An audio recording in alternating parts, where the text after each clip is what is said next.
जय भीम बुड्डेस। आज अनुसूचित क्षेत्र आरक्षण मोर्चा के तहत हमारे बांसवाड़ा और डूंगरपुर में बांसवाड़ा में कार्यक्रम हुआ पहला, और सेकंड कार्यक्रम अपना प्रतापगढ़ जिला मुख्यालय पे। मैं मंच पे हमारे जो महापुरुष जिनकी प्रतिमाएं तस्वीरें जो लगी हुई है, इनको नमन करना चाहूंगा। इनको नमन करते हुए मैं मेरी बात को शुरू करना चाहूंगा। आज जिस बात को लेके हम यहां पर एकत्रित हुए, जिस समस्या को लेके हम यहां पर एकत्रित हुए, अनुसूचित क्षेत्र आरक्षण मोर्चा,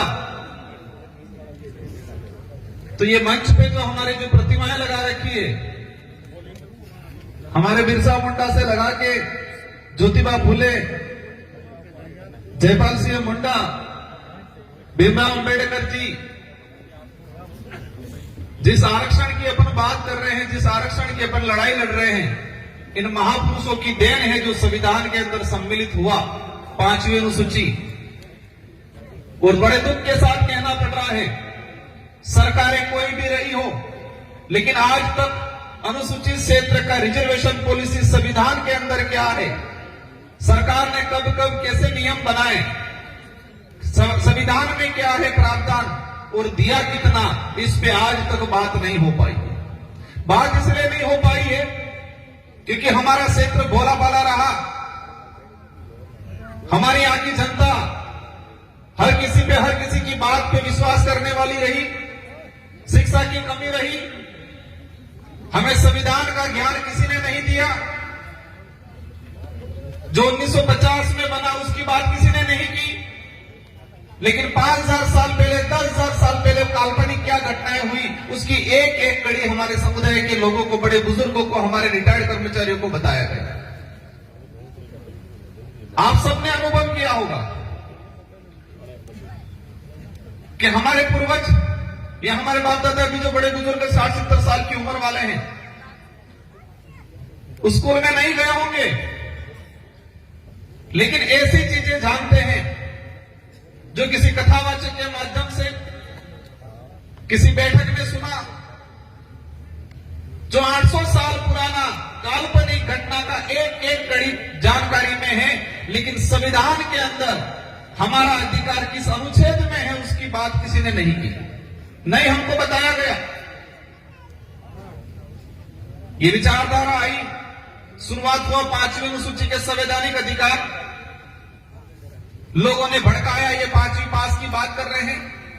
हमारे बड़े बुजुर्ग कहने लगे 5वीं पास, क्योंकि हमारे बड़े बुजुर्गों को 5वीं अनुसूची क्या है वो नहीं बताया किसी ने, नहीं पाठ्यक्रम में पढ़ाया जा रहा है।